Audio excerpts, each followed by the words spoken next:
Es martes del doctor José Antonio Lozano Díez, presidente de la Junta de Gobierno de la Universidad Panamericana y del IPADE. Querido, ¿cómo estás, querido doctor Lozano? Muy bien, querido Joaquín, muchas gracias.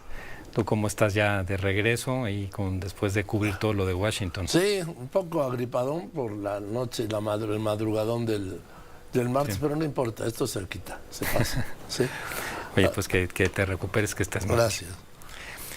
Joaquín, pues los programas anteriores, recordarás, hemos estado trayendo aquí al programa 3 grandes desafíos del momento actual para el mundo. Sí. Hablamos en un primer desafío hace un par de programas, que es la decadencia, lo que implica el proceso de decadencia social que ha ocurrido en muchas ocasiones en la historia. Luego hablamos de cómo se ha incrementado, un segundo desafío, el odio y la polarización en el mundo. Y ahora vamos a hablar de un tema que para muchas personas creo que puede ser importante escucharlo en este momento, Joaquín. ¿Cuál es? Que es el tema de cómo reconstruir la esperanza. Perdón, te pregunto nada más. ¿Es verdad que la esperanza es lo que muere al último? Sí, Joaquín, fíjate que sí. De hecho, debo de decirte que eso viene desde la época griega. ¿De dónde viene esa idea de que la esperanza muere al último? Viene de un mito cuando se abrió, ¿te acuerdas? La célebre caja de Pandora, sí. ¿No? Cuando se abre la caja de Pandora, se escapan todos los males, pero el único que queda en la caja es un bien, que es la esperanza. Y por eso se dice, como quedó en la caja de Pandora antes de salir, que la esperanza muere al último. Eso viene desde la época griega. Eso yo no lo sabía. Y la esperanza, Joaquín, creo que es un tema importante porque estamos viviendo un momento, sobre todo en generaciones jóvenes, de una caída importante en el sentido de la esperanza hacia el futuro. Esta idea que ya alguna vez aquí la hemos comentado en el programa de la futurofobia, este miedo que están teniendo muchas generaciones hacia el futuro, sobre todo las jóvenes, es algo que se vuelve un desafío, porque una sociedad que tiene miedo al futuro, que ves con nubarrones lo que viene hacia adelante, pierde las fuerzas esenciales para salir adelante, pierde la capacidad de resolver problemas, pierde la creatividad, pierde, en pocas palabras, el sentido y el propósito de muchas cosas en la vida.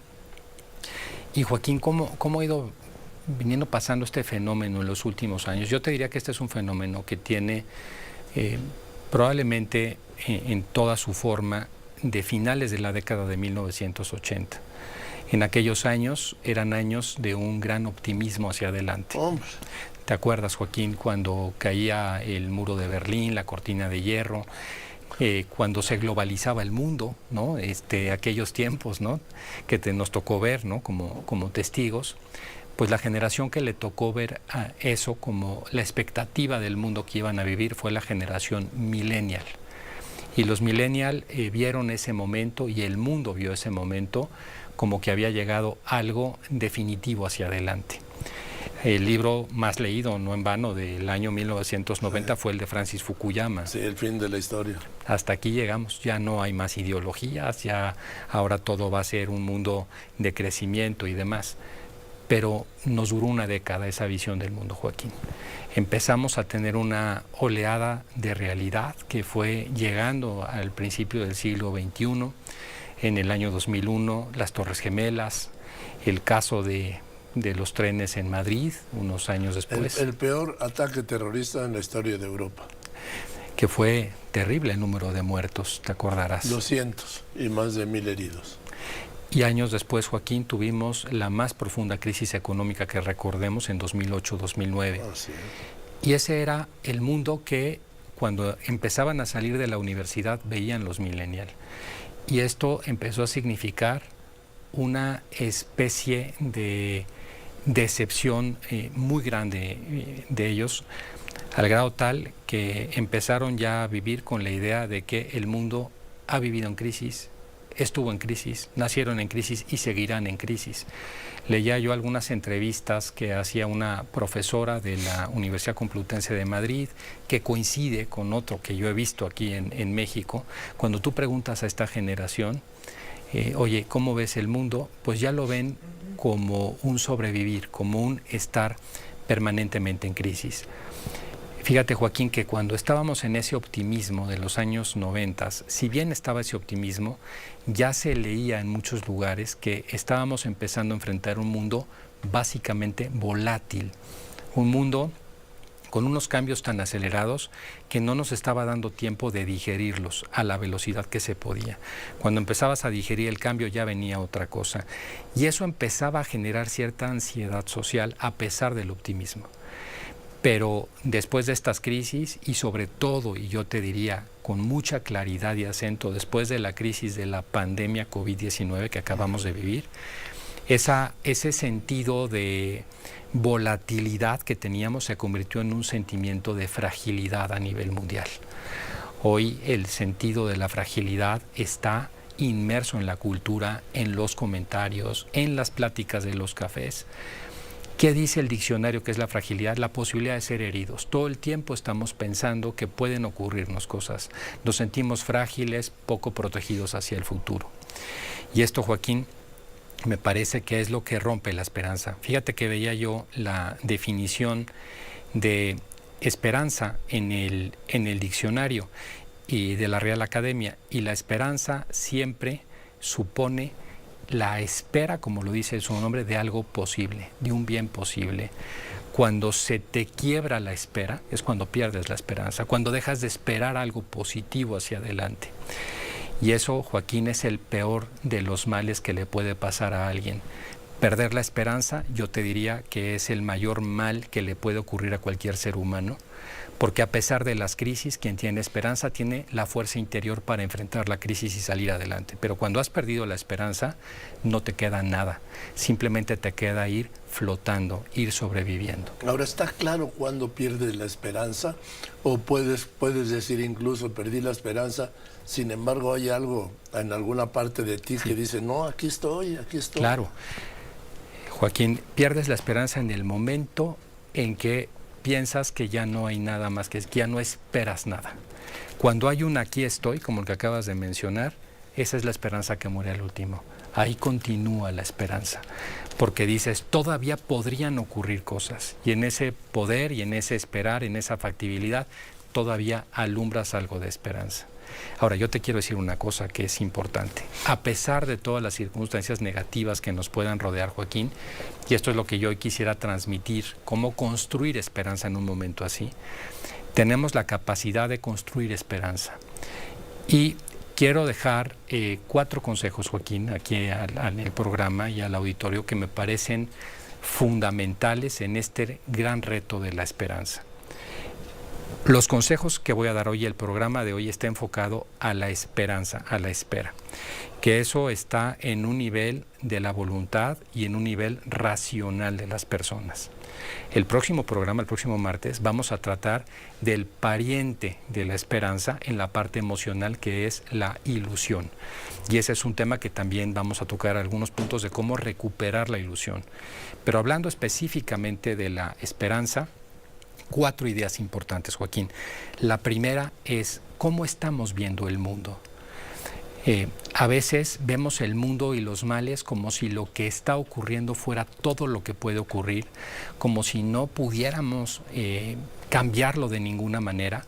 Vemos, en pocas palabras, el mundo como si fuera una fotografía, la vida como si fuera una fotografía. Olvidamos que la vida es una película y que cualquier mal, por profundo que sea, siempre por definición es temporal, es transitorio.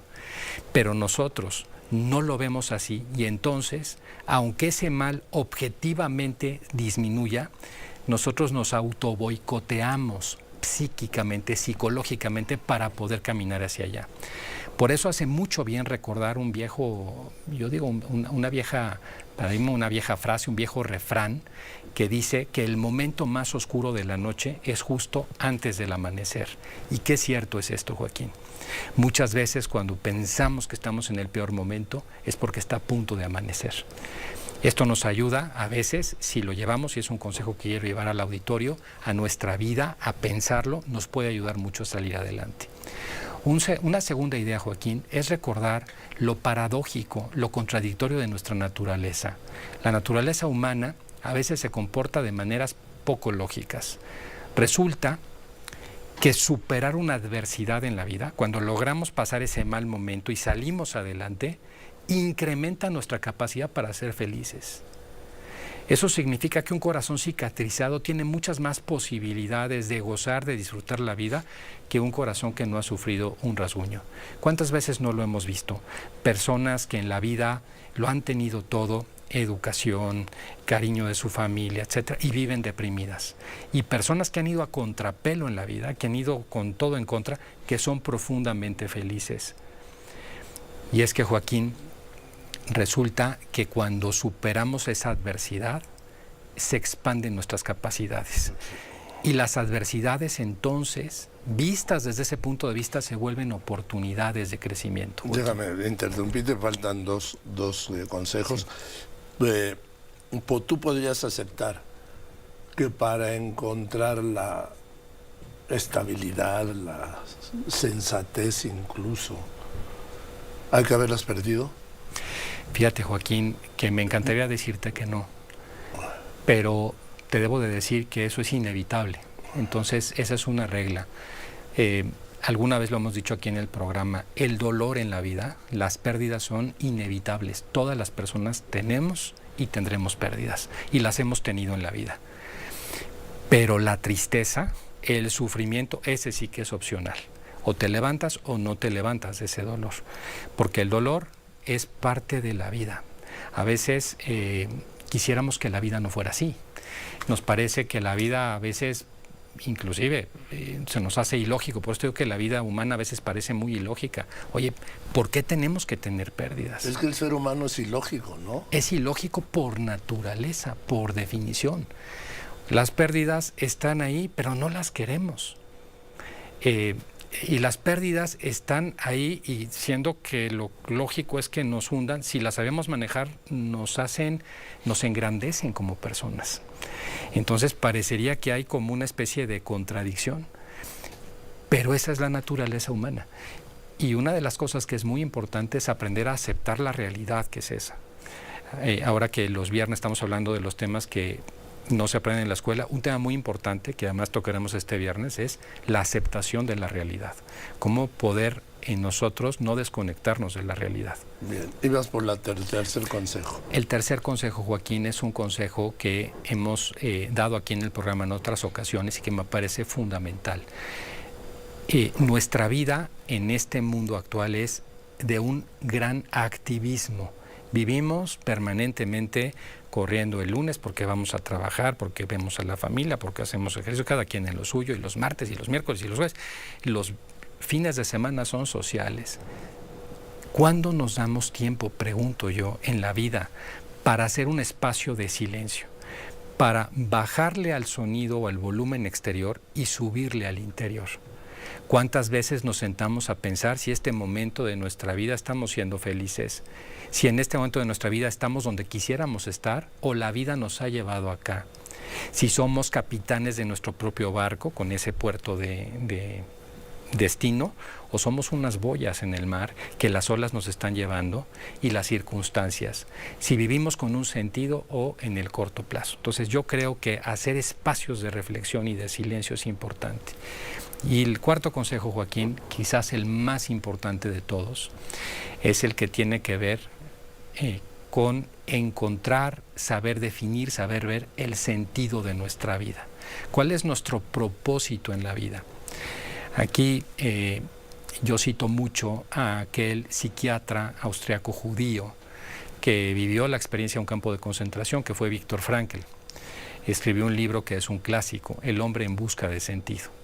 Él allí cuenta su experiencia en el campo de concentración y cuenta que al final de la Segunda Guerra Mundial, cuando él sobrevive al campo de concentración, se pregunta, ¿y por qué pude yo sobrevivir? Si había gente mucho más fuerte que yo, eran trabajos forzados, y sin embargo, muchos de ellos murieron y yo no. ¿Por qué pude yo sobrevivir si había gente que parecía mucho más alegre que yo y se acabó suicidando? Había una famosa reja electrificada en los campos de concentración contra la que se aventaban. ¿Por qué pude yo sobrevivir?, se preguntaba. Y dice, es que yo quería volver a ver a mi mujer, a la que por cierto no pudo volver a ver porque ella sí murió en otro campo de concentración. Pero a partir de ahí él entendió que cuando nosotros logramos tener un sentido en la vida, cuando logramos definir un propósito en nuestra vida, entonces todo lo demás adquiere forma, color y volumen. Él tomó una frase que en realidad es de Nietzsche. La frase dice así: quien tiene un porqué para vivir, casi siempre encontrará el cómo. Yo le quito el casi, Joaquín. Quien tiene un porqué para vivir, siempre encontrará el cómo. Pero qué pocas veces nos preguntamos nuestro porqué para vivir. Ese sentido que es el que nos da fuerza todos los días. Y es un buen consejo, definirlo y buscarlo en la vida. Venga, doctor, pues muchas gracias. Sé que te tienes que ir. Si no, pues seguiríamos, ya sabe. Es el doctor José Antonio Lozano Díez, que nos vemos el viernes. El viernes nos vemos aquí. Nos vamos a ver con reconectar con la realidad. Es uno de los aprendizajes que no se toman en la escuela, que no se aprende en la escuela. No se aprende en la escuela. Gracias, el presidente de la Junta de Gobierno de la Universidad Panamericana y del IPADE.